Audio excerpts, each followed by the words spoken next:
Hi everyone, welcome to Krishna's world. ఈరోజు ఈ వీడియోలో మామిడికాయ ఆవకాయ పచ్చడిని ఎలా ప్రిపేర్ చేసుకోవాలో చూసేద్దాం. ముందుగా నేను 20 మామిడికాయలను తీసుకుని ముక్కలుగా కొట్టించుకున్నాను. ఇక్కడ నేను కొత్తపల్లి కొబ్బరి అనే మామిడికాయ రకాన్ని తీసుకున్నాను. ముక్కలు కొట్టించుకున్న తర్వాత ఇంటికి తీసుకొచ్చుకుని ఒక క్లాత్ మీద వేసుకుని వీటిని శుభ్రపరచుకోవాలి.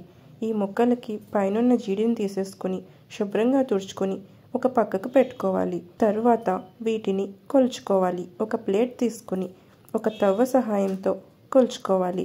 తవ్వ లేనట్లయితే ఒక గిన్నెను తీసుకుని కొలతగా పెట్టుకుని కొలుచుకోవచ్చు.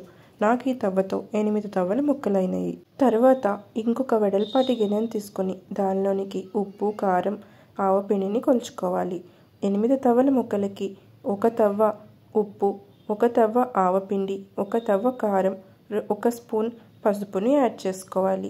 ఒక గిద్ద మెంతిపిండిని యాడ్ చేసుకోవాలి. గిద్ద లేనట్లయితే ఒక చిన్న కాఫీ గ్లాస్తో మెంతిపిండిని యాడ్ చేసుకోవాలి. మెంతిపిండి ఇష్టపడని వాళ్ళు మెంతుల్ని యాడ్ చేసుకోవచ్చు. 1/2 తవ్వ వెల్లుల్లి రెబ్బలను కూడా యాడ్ చేసుకోవాలి. దానిలో కొన్ని వెల్లుల్లి రెబ్బలను కచ్చాపచ్చాగా పేస్ట్ చేసుకుని యాడ్ చేసుకోవాలి. వీటన్నిటిని బాగా మిక్స్ చేసుకోవాలి.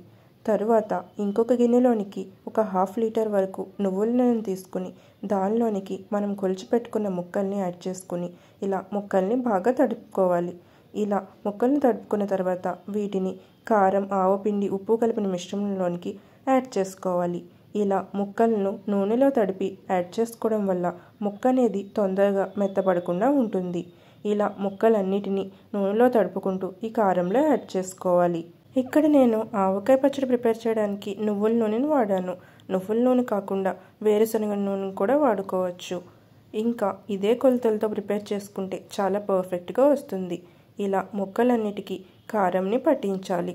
ఇలా బాగా మిక్స్ చేసుకుంటూ ముక్కలకి కారాన్ని పట్టేటట్టు బాగా మిక్స్ చేసుకోవాలి.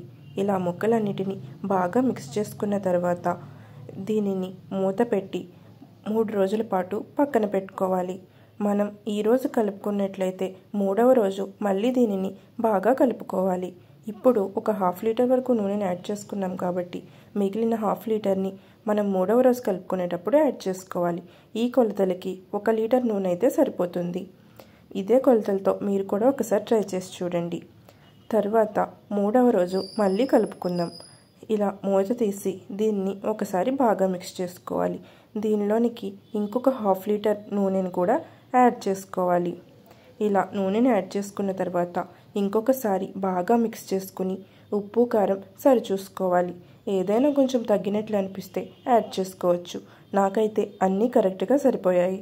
ఇలా దీన్నంతా బాగా మిక్స్ చేసుకుని ఒక జాడీలో కానీ ఒక గాజు సీసాలోనికి కానీ పెట్టుకుంటే సంవత్సరం పాటు నిల్వ ఉంటుంది.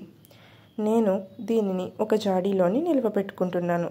ముందుగా జాడీలో నిల్వ పెట్టుకునేటప్పుడు దానిలోనికి కొంచెం ఆయిల్ని యాడ్ చేసుకుని తర్వాత పచ్చడిని కూడా యాడ్ చేసుకుని ఇలా స్టోర్ చేసుకుంటే సంవత్సరం పాటు నిల్వ ఉంటుంది. ఫ్రిడ్జ్లో పెట్టుకోవాలనుకుంటే ఒక గాజు సీసాలో పెట్టుకుని నిల్వ చేసుకుంటే సంవత్సరం పాటు అదే కలర్తో చాలా టేస్టీగా ఉంటుంది. మీరు కూడా ఒక్కసారి ఆవకాయ పచ్చడిని ఇలా ట్రై చేసి ఎలా ఉందో కామెంట్ చేయండి. మరిన్ని రెసిపీస్ కోసం కృష్ణాస్ వరల్డ్ని ఫాలో అవ్వండి. Thank you for watching.